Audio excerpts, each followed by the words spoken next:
There's a fully grown larva there. The jungle lab is filling with new and curious creatures. I'll bet you any money that wasp right there that's walking along that leaf is a new species. Bet you any money.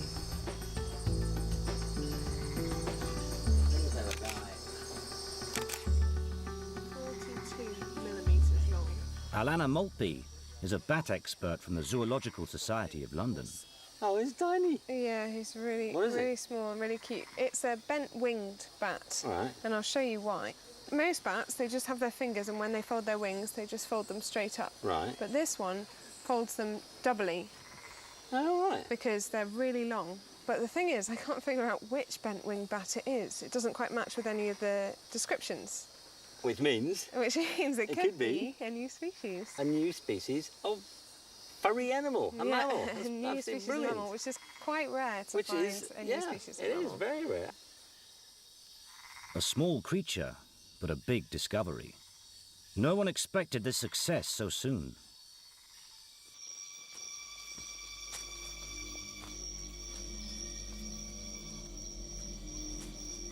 Rainforests come alive at night. Gordon treks out to find what's hiding there. Rainforests are very difficult places to work at the best of times, but this forest in particular is extra tough because the animals that live here are very secretive and they're incredibly well hidden. He has an infrared camera for filming in the darkness. There's something moving in the undergrowth. Wow! It's pretty big, it's about a metre and a half maybe, and I daren't go any closer than I am to it. I think it's a small-eyed snake. These things lurk about in the leaf litter and they kill people. Very, very, very dangerous snake. It would be really bad news if you were to stand on one of these. Oh. Just open his mouth right up. That's a sinister looking snake. It really does freak me out seeing something as dangerous as this in the forest at night time. It'd be so easy to stand a snake like this. They need a positive identification. Steve is the team's snake specialist. He thinks it might be one of the most venomous snakes around here. Oh, guys. Oh, wow. Look at that. Gordy.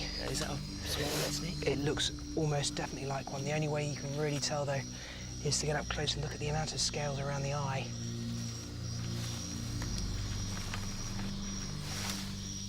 The snake's obviously hunting. Ooh.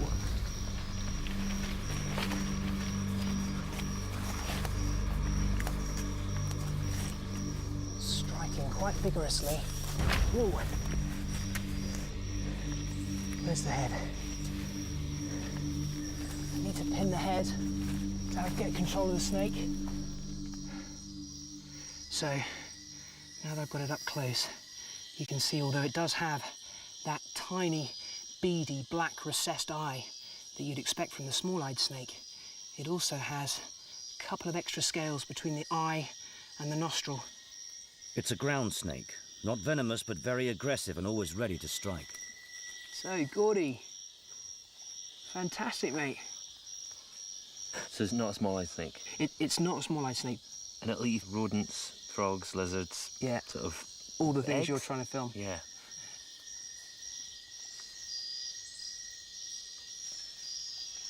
And he's off. None the worse for wear.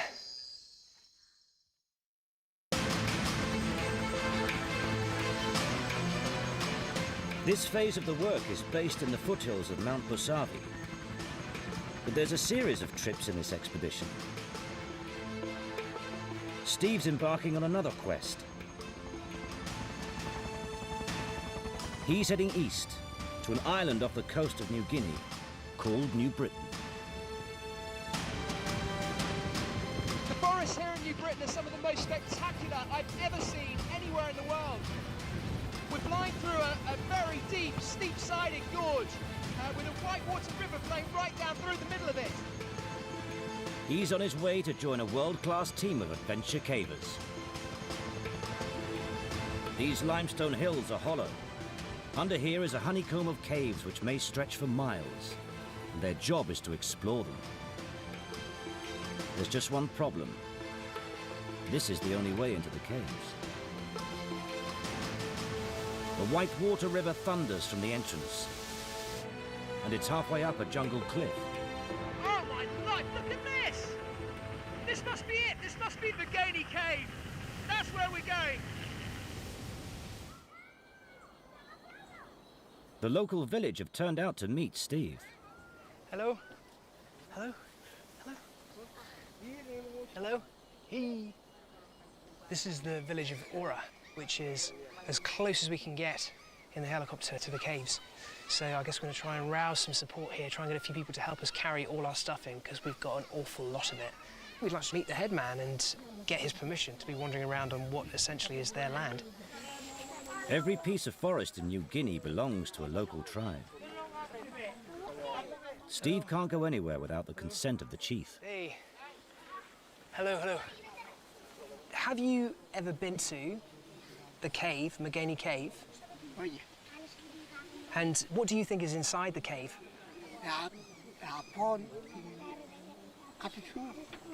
It seems that there's a feeling, perhaps even a local myth, that there's a huge snake inside these caves. It'd be very nice if it wasn't a local myth. If it was true, that would be great.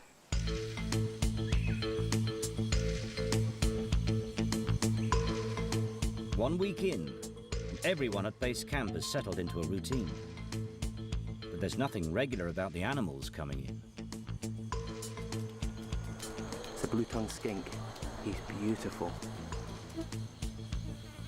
Every animal they find is recorded. Some of them are bright and beautiful. Some shy and camouflaged. What do you think it is? Little striped thrust. Little striped thrush. They've catalogued hundreds of animals, and at least 7 of them are brand new species. Down there. Gordon has a new goal. Together with Museo Piang, he'll be searching for the secretive mammals of the forest. To give us an overall view of the animals that live in this forest, we can't just use legwork. We have to put these traps out and find out what's living here. And we've got some kind of forest rat in here. I'll get him out and Muzi can tell me exactly what it is. Do you like all the rats? I like them. Do you think they're ugly? No, they're not ugly.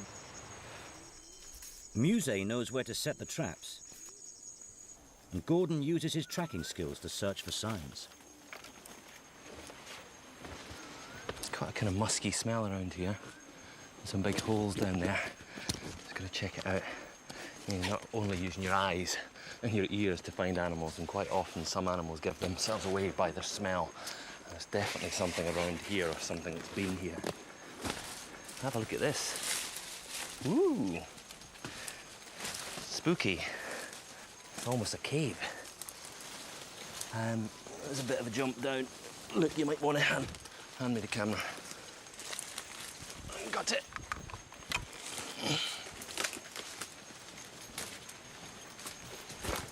He's found the entrance to a tunnel.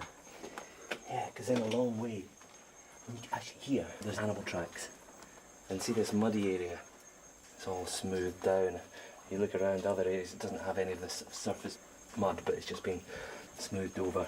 Oh, there's a nut, kind of chewed fruit in there. This is a really good place to set up a little camera trap, because without a doubt there are animals coming and going from here. Musée helps to train a remote camera on the tunnel. Yes, this is the right height. Okay. And right. You think that's good here? Yes. Just need to switch it on.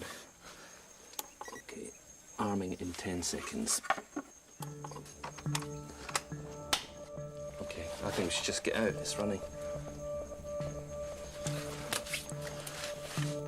Throughout the forest, remote cameras are placed to catch any mammals passing by. It's vital they find what lives here. They're surrounded by pristine forest, but the front line is getting closer.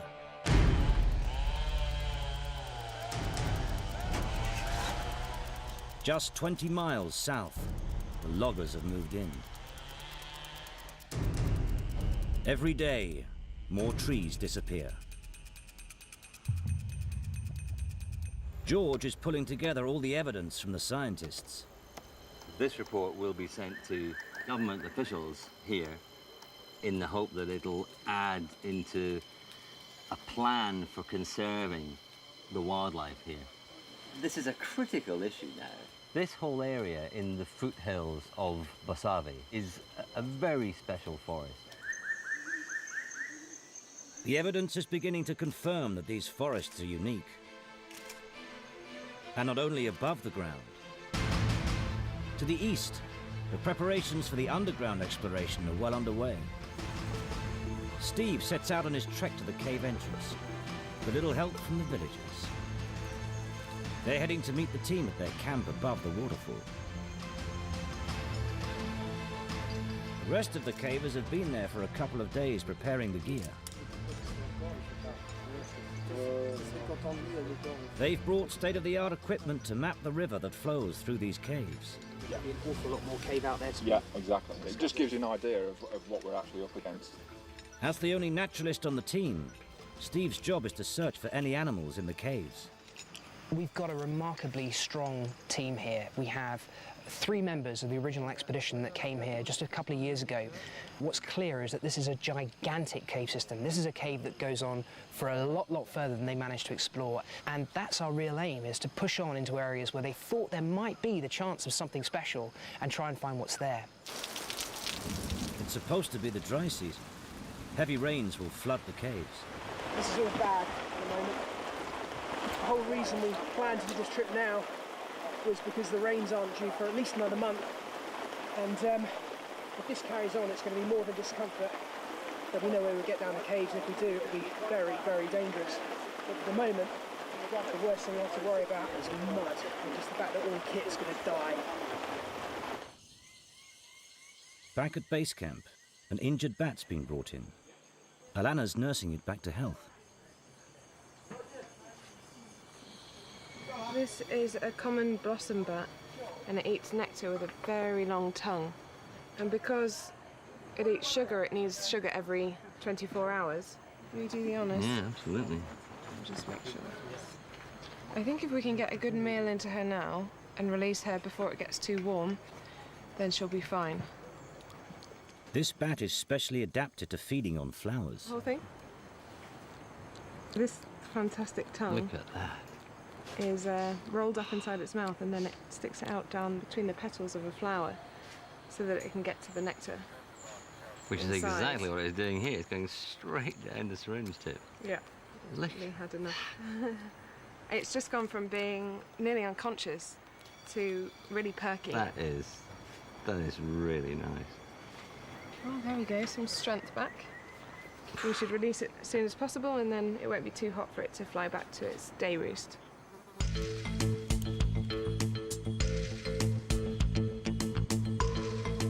It's day 9, and already the scientists have found 10 species that are completely new to them. They're kept busy, day and night. Muse and Gordon have found a creature in one of their traps. It's a striped possum. Striped possum. They're famously feisty creatures that are more than a match for bigger foe. Wow, he's a beauty. They're marsupials, raising their babies in a pouch, and for defense, can let out very strong smells. He's black and white like a skunk, and he actually smells like a skunk. A very strong, musty odour. You just see that finger, it's just quite extraordinary. There are few animals in the world that have that kind of adaptation. The long finger is for winkling grubs out of holes. Go weigh him, measure him, and then take him back to exactly where we found him. Let's measure the tail first. Okay. Yes. 330. For the base, right here, to the tip, yes. With the vital statistics taken, Okay. it's time to release him. Right. This is a tricky part. You can see how sharp his teeth are. I really want to avoid getting bitten. Ow! Oh. You get good That's a thing bit of a there. nip. Okay, can I nick that other glove just in case? This glove is made from the same material that bulletproof vests and stab jackets are made from. And he's actually causing quite a bit of pain, so I'm going to take him out and release him. Okay, and I reckon as soon as his feet touch, he's going to be off. Okay, pal, there you go. Oh, look at that. Yeah, that's good. He's much happier now.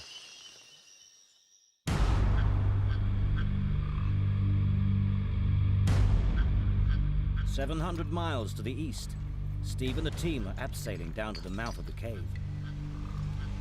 We've seen the cave from the air, but to stand here and for the first time really be able to hear the sound of it raging beneath us is something else. It's an 80-meter drop to the entrance. Oh, wow!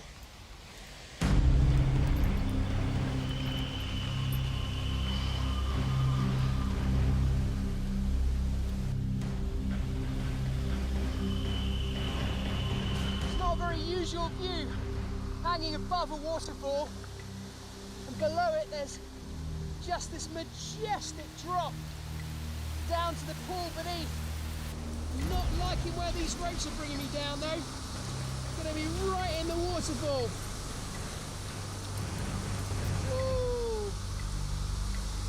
Just hope I can find somewhere to get my footing on here.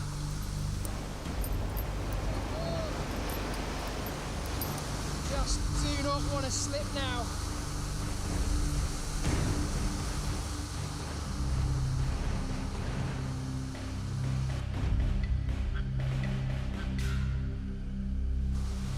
Out there, everything's green and magical. In there, it's all, frankly, a little bit frightening.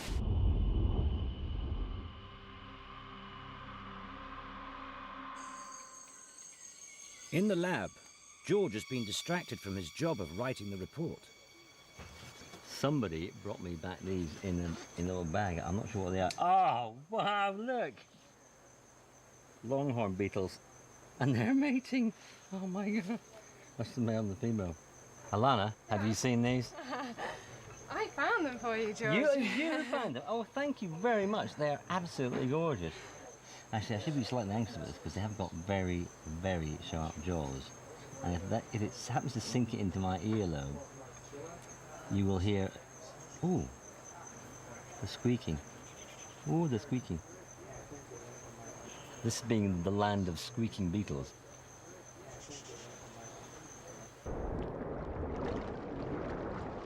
The cavers are pushing their way up the Whitewater River.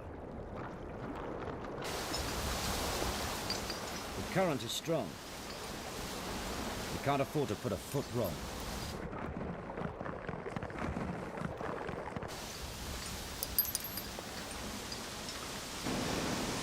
Oh, this is unbelievable! They're now half a mile into the cave and face a huge obstacle. The waterfall swollen by heavy rains. This is the largest waterfall that we know of in the whole of the Guinea Cave River system. The entire volume of the river is flowing over this waterfall, and it's a real crux point of the cave. If you can't get beyond this, then you really have been stymied. You know, you can't get any further. Back at camp, Gordon starts to sort through the thousands of pictures captured by the remote cameras. The thing about this system is you can't review it in the field, so it's quite exciting. There's a kind of like Christmas morning moment. You come back with this little memory card, put it in the computer, and then you find out exactly what you've got.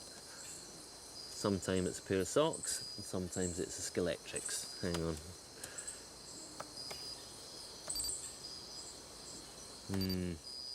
At first, it looks like socks. Any movement triggers the camera. One of the curiosities of New Guinea is there are hardly any large mammals living on the jungle floor. Rat. You've got giant rats here, rats that are bigger than domestic cats. The last camera trap to check is from the tunnel entrance. Another rat, I think that's a different species.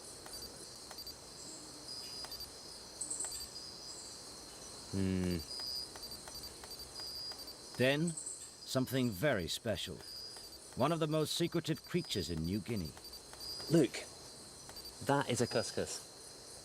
I knew it. Look, look, look. I do not believe that. He's just having a good old root around. These images were taken at 5 in the morning. Cuscus are only active at night. This one's returning to the cave where it must spend the day. Oh, goodness me, I would absolutely have loved to have been there. It's an important find for the team. Cuscus are so shy they're rarely seen. At dusk, Gordon heads out to try and capture one on camera. During the day, they'll either be asleep in the trees, and more often than not, they'll be in a hole. So whether that's a hole in a tree, a hole in the ground, or underneath these big boulders, I've got lots of different camera systems that we can pretty much check out every option at night time and try and get some shots of them. At the waterfall, Steve's putting his skills as a climber to good use.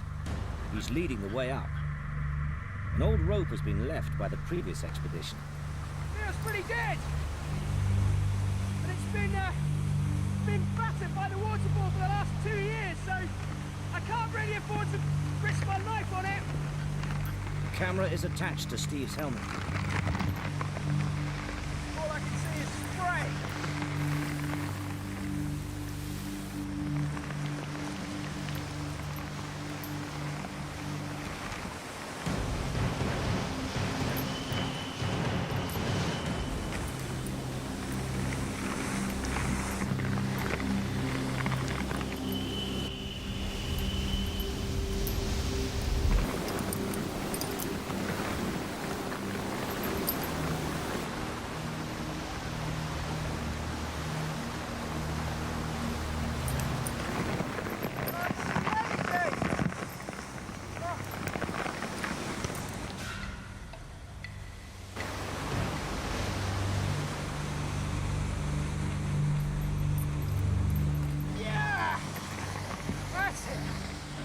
Some loose rock. Whoa! I have a feeling this is going to be the crux. Kind of overhanging, right in the waterfall. It's now pitch black, and Gordon is pushing into unknown territory to find and film the elusive cuscus, who use only infrared light. Lots of noise up at the top of this tree. Not the cuscus, but giant fruit bats. We've got these fruit bats feeding on figs. It's a long way up. You can see the way that they're using the wings, the claws, to clamber about in the treetops. Because he's using infrared light, the bats are completely undisturbed. Oh, look at the squabbling.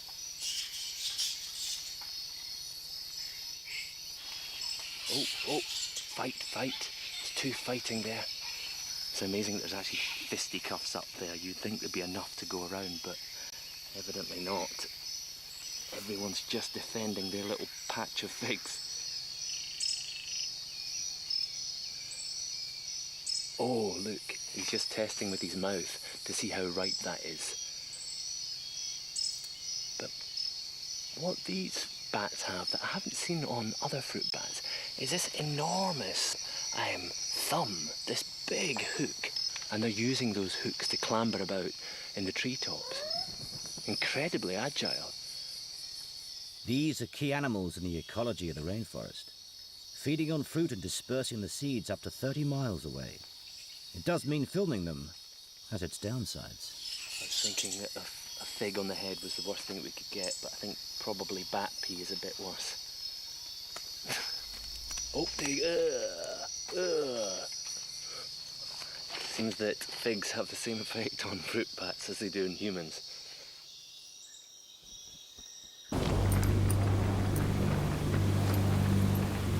At last, Steve has made it up the jagged rocks of the waterfall. That's more like this. The water-sodden team haul themselves up.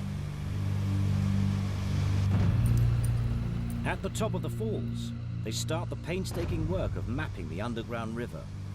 Lasers measure to a millimetre the size of the ancient chamber. Go, race! Yeah. That's that? Yeah. Then it's on again. Oh, They must find a place to sleep before they get exhausted. oh, it's cold.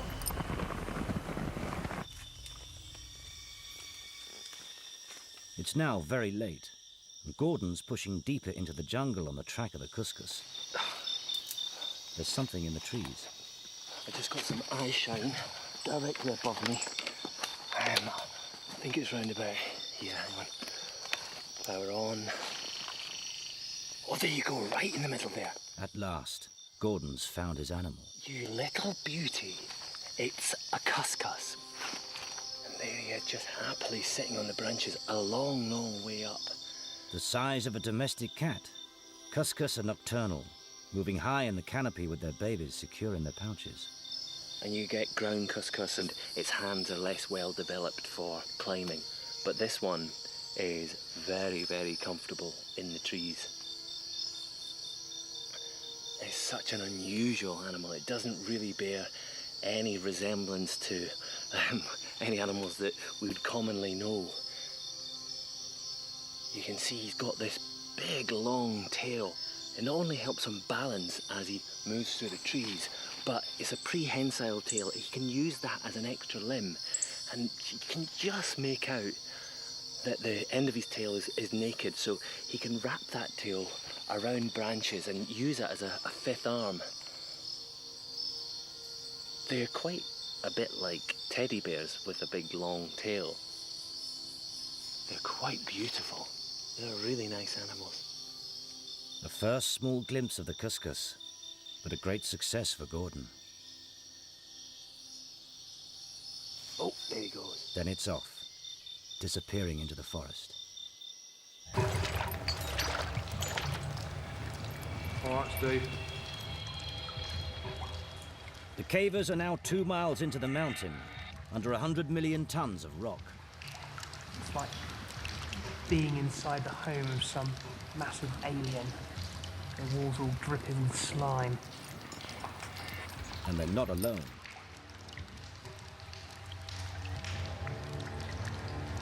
Look at that. It's a very bizarre little crab. It's evolved in isolation here in this cave.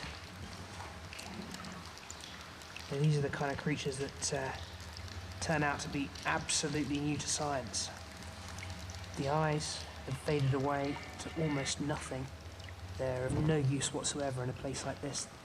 In fact, this would be the first light that this crab will ever have experienced. I really wasn't expecting to find any life much past the first 100 meters of the cave. So this is quite a find. They can't stop for long. Although they're now very tired, they must push further into the cave to find a dry spot to make camp. But getting anywhere is tough.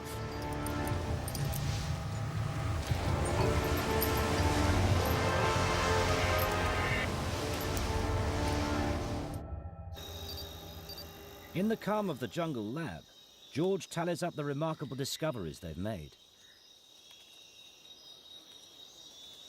We're a third of the way into the trip, and so far we've got 1 new species of bat, we've got certainly 2 new species of frog, and 2 more that are potentially new species.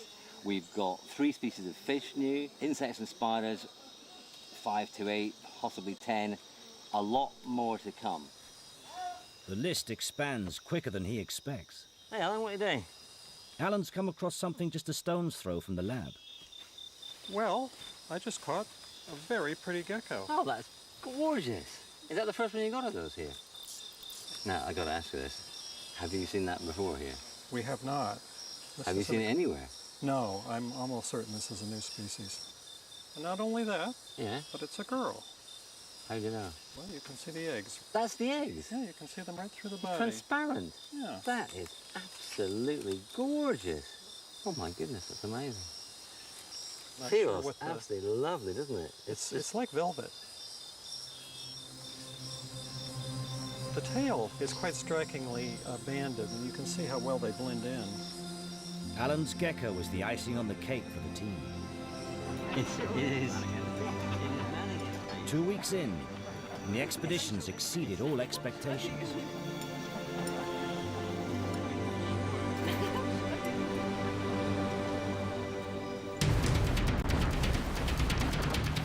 For the cavers, there's no celebrations. They're now deep into the bowels of the mountain, and there's no place to stop. The river is as strong as ever, sapping their energy. Exhausted, we struggle on into the darkness.